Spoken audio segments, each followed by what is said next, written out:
Welcome to my new series called Talk Tech with Tiff, where I am sitting down with industry professionals to hear about their career journeys and current roles. I created this series to hear from people who are established in the tech industry so that we can all learn what these individuals do in their day-to-day jobs and the type of opportunities that are out there. Okay, let's get started. Today, I am sitting down with Serina, who is a product manager at Zoomer Media. Hi, Serina. Hey, Tiff. How's it going? It's going good. How are you? Good, yeah. Thanks for being here today. Thanks for having me. I'm really excited. I'm so excited. I was reading a bit about your background and your journey to product management, and it's so interesting because it's not necessarily a straight path, which I think is pretty cool. So I'd be interested to hear more about your current role as a product manager. Yeah. So right now I'm working for a Canadian media agency. We basically do everything from television to radio, print, magazines, events, things like that. So I work on the digital team there, and we manage about 30 or so websites and apps. And yeah, so for me, I'm more concerned with day-to-day development operations. So everything from, sprint planning, making tickets, things like that, to dealing with clients, designers, everyone from everywhere in the business. Wow, that's really cool. For interacting with my own product managers at work, I can say, honestly, I think product managers have one of the toughest jobs because there are so many balls in the air at all times and you're wearing so many different hats. Yeah, it's definitely true, but I find it pretty fun. I think it would be boring to just be doing one thing every day. So yeah, the chaos can be overwhelming sometimes, but it's mostly just exciting. Yeah, you got to thrive in the chaos. Exactly. Just got to ride the wave and see what happens. That's awesome. But I know you actually haven't always had a path to product management, or it wasn't just a straight path. You went to school for you have an international relations background, right? Yes, yeah. So tell me, and I know you've been in a media background as well, and I know Zoomer is obviously media as well, but what was your path like to product management now? So I've always had an interest in, the performing arts and film and things like that. So my whole life, I kind of expected that that's the route I would take. The decision to do international relations in university was honestly a random one I made when I was 17. I don't think I ever really planned to pursue it or anything like that. But after graduating, I started working in film, and I did not like it as much as I thought I would. Okay. So yeah, I really did enjoy the creative aspect of it, of course. But I found like the organizational habits of a lot of people in the industry maybe just don't align with my personality. So when the opportunity came up to work at Zoomer, which is still, media, very creative, but in a tech role, I jumped at it. That's really cool. That's good. And I know going back to, you so casually said too, which I think is super interesting, how international relations is what you have a background in, but even from my understanding, when you were even going through it, you knew maybe you wouldn't be doing it after. I get asked a lot from people who went to school for something different than what they want to pursue. And it stresses a lot of people out. But you're so casual about it. You're like, yeah, I went to school for this, but during school I knew I wasn't going to use it. So give me your experience or your advice as to how important is it to go to school for something? I mean, okay, I'm not talking about going to school to become a doctor, or you know what I'm saying here, but to go to school for something and then switch into a different role or a different industry. I think it really depends on what you want to do. Yeah. So for example, when I wanted to go into the arts, as long as I was pursuing that on the side, for me, I felt like that was fine. Yes. Like, you can manage your schedule so that, you can do that main degree and then still pursue your interests and passions on the side. But yeah, I don't know. I think it definitely depends on the person. But I would say if you have an interest which is not aligned with what you're studying or working on full time, just do it in whatever capacity you can. And the experience I got just doing stuff on the side was probably far greater than the experience I would have gotten if I'd studied production or something. I mean, I can't speak to that because I didn't, but yeah, exactly. But real world experience versus, sometimes just relying on sitting in a classroom, which is important, but that real world experience is something that is, I think, so valuable. 100%. Yeah. Like, talking to friends who did study, I don't know, acting or production design and things like that. Obviously their experience is very technical. They're super knowledgeable, but I mean, for me to just be like, I'm going to go do a film, I'll catch up on my classes later. Yes. Was great. Like I learned so much, and you just learn it in the moment. You have to be reactive. Exactly. So essentially, do side projects or do internships in what you're passionate about, or take on all those opportunities, and even if it's not what you're going to school for. Yeah, absolutely. Yeah. I would say so. I love that. Kind of going back more to your current role as a product manager. I'm going to brag about you for a second here. I know you transitioned from a digital products coordinator to a product manager in, I believe it was 3 months. Yes. Yeah. That's amazing. Yeah. That's really amazing. I don't know about that, but yeah, it was easier than I thought it would be, because I'm lucky that I had a really good team to back me up. They were so willing to help me with everything. And I think the reason I got the opportunity is because they were short a product manager. So they were like, hey, I think you can figure this out. Do you want to just do it? Yeah. So, yeah. That's really cool. Hey, they could have hired from outside. So the fact that's still huge. True. And I know with becoming a product manager, it also comes with learning a lot of new tools.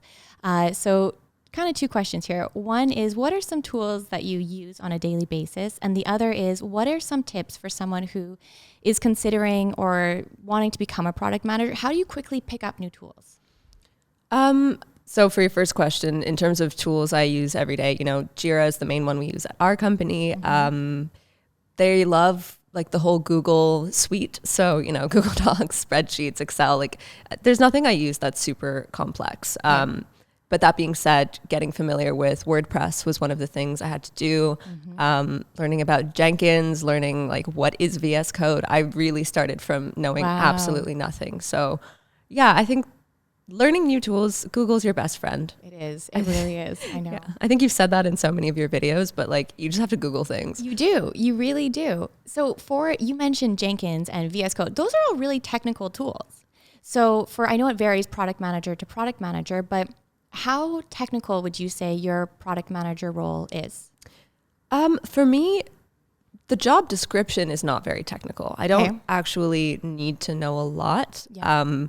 But that being said, knowing more makes your life a lot easier. Yeah. You know, because you are working with developers at the end of the day. Mm-hmm. So if you can speak their language, everybody's just going to have an easier time. So it's so true. Yeah, like I'm still learning. Like I'm still so behind on like all the things I want to know and need to know, but it's just a process. Oh, you know what? Listen, I feel like I'm still so behind. I feel like everyone in the tech industry feels so behind. Right? Yeah. It's changing every day, and there's so much coming up that it's impossible. Pretty much. Yeah. And it's just like, I feel like for me anyways, it's embracing that, just recognizing that, hey, I'm never going to have it all figured out. It's just constantly learning. Exactly. Yeah. And once you become okay with that, like it takes the pressure off a little bit. It does. I know. When I first started, I would often think, okay, I need to learn this today and know this tomorrow, etc. And the pressure it puts on someone is just, first of all, it's impossible. And second of all, it's the pressure is too much. Yeah. Like if you put that much pressure on yourself, you're never going to do it. Exactly. It's like, you know. Exactly. I agree.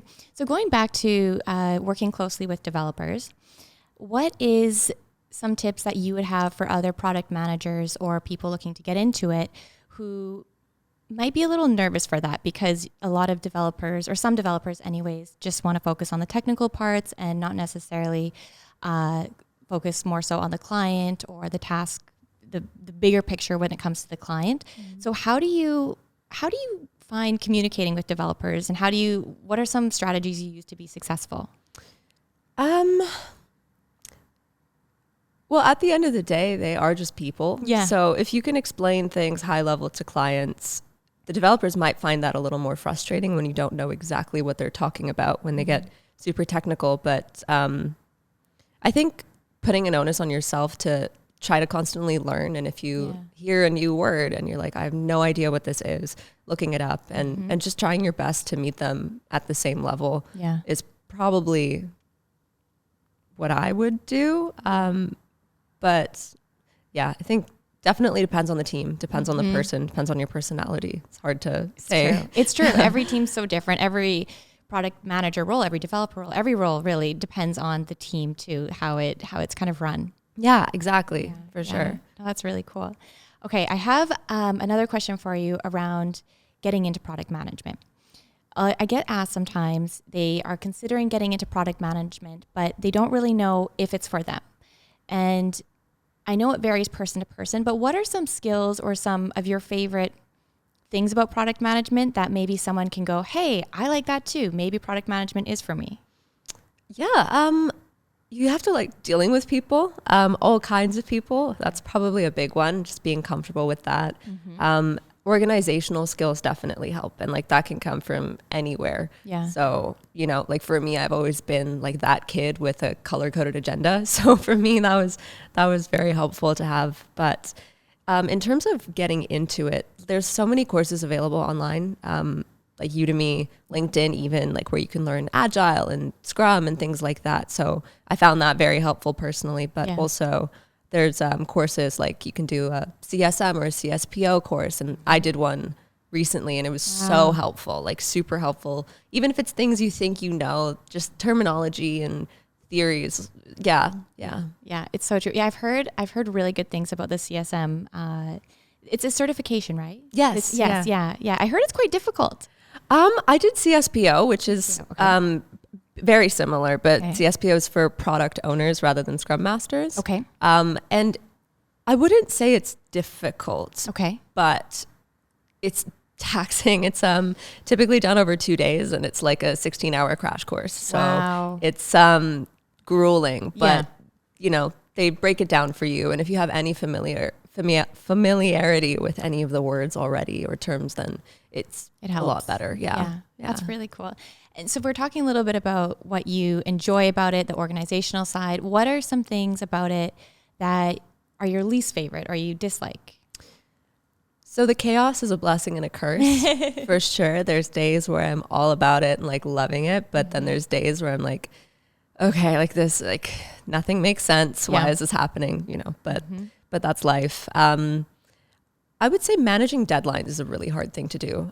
Planning and like sprint planning, especially in my organization, because it's media. So things change very fast and there's a lot of creative decisions that change quite a lot. Yeah.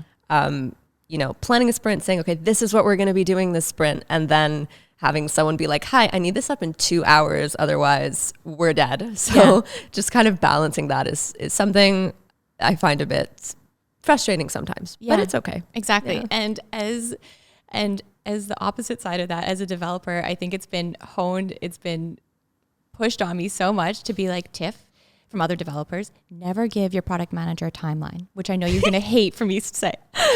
So I'm sure you have to deal sometimes too with developers being like, well, it'll be done soon. But yeah, no, definitely. But I'm really lucky. The devs on my team are so great that I'm like, okay, somebody's breathing down my neck right now, just between you and me, what are we looking at? Yeah, exactly. The more authentic and candid conversations you can have with other team members, I feel like is the way to go. 100%. Like, you know, they're my team at the end of the day. So having that relationship with them that's just between us, like it, you know, it helps because they know that I'm looking out for them. They're looking out for me. And it just makes everything a lot easier and a lot less stressful when you have someone you know's like actually on your side. Oh, I 1000%. I remember having some product managers who it was a very work relationship. I don't know how you would say it, but it was very, they ask when they need something and that's kind of it. And it can definitely make for not the best communication. Whereas if you're working closely with someone, especially a product manager, that you feel like really has your back and wants you to succeed as much as they want the product to succeed. And it just makes for such an overall better work environment. And I think better quality of work overall that's produced. Definitely. I completely agree. Yeah, for sure. That's real. So for someone who is watching this and wants to get into product management, but has no background in it prior, what is some advice? I know this is a very big question, but what is some advice or tips that you would give to them of where to start, whether it be networking or just finding different opportunities? Networking, 110%. I don't think I ever would have found myself in this industry if it weren't for networking. Like talk to anyone, talk to everyone. The best piece of advice I have ever gotten like on an actual networking call was after the call, always ask the person that you're talking to, is there anyone else in your network who you might be willing to connect me with? And That's like, so good. It changed my life because you go from like, you know, cold reaching out to people on LinkedIn and maybe they'll respond to getting one person, having them connect you with 3 people and then 3 more people. It's game changer for sure. Yeah. I've never heard that piece of advice before, but I'm always going to do that now. Exactly. And like 9 times out of 10, they will connect you with someone. It's like, as long as they like you, even if they can't really help you or help you get a job. But yeah, people are cool that way. They are. And I find especially too, I mean, I can only speak to fashion and tech, but in the tech industry that people are so, I was very shocked of how willing people are, complete strangers that are willing to help you. They're just excited to have you in the industry. They want to share their network. Like, it was a very big community, which is pretty cool. Yeah, no, it's great. And it's very welcoming, which is so nice. Yeah. I think people from the outside looking in think, oh, this is going to be, it's hard to break in. It's very intimidating. There's this like wall up. But once you just start networking and putting yourself out there, it's pretty friendly. It's true. Absolutely. Yeah. You just got to kind of take it in and like just do it. Exactly. Yeah. What about coming from a background that necessarily, yes, it was in media, but not around product management? How do you make your resume stand out when you are applying for this job? Now, I know networking is the biggest tip to anything, but what's some advice you'd give for people who don't have a lot of experience for the role they are applying for? Yeah. The main thing I would say is just because you have experience in a different field or different industry does not mean that those skills you have won't apply to your new role. So whatever it was that you were doing before, there's definitely going to be some commonalities and some skills that you have that you can transfer over. So definitely highlight those, whatever that may be. So for me, I guess coming from film production to product management was like organization, managing schedules and deadlines and things like that. So that's a big one. And also just like general resume tips, just make sure it's not more than 1 page if you're early in your career. Yeah. I have been roasted for having like a long resume, so just don't do it. Yeah, I've been there too. I hear you, because you almost want to overcompensate. Yeah, exactly. But I feel like leaving enough space in your resume that somebody actually wants to call you back and talk about it is helpful. And that's like one of the things that helped me, because you want to make sure that you're putting enough information down that they want to talk to you, but you're not giving so much that they're like, well, I don't need to speak to them. I already know what I'm getting. Wow. I like that. That's good. Leave them wanting more in a way. Exactly. Yeah. Always leave them wanting more.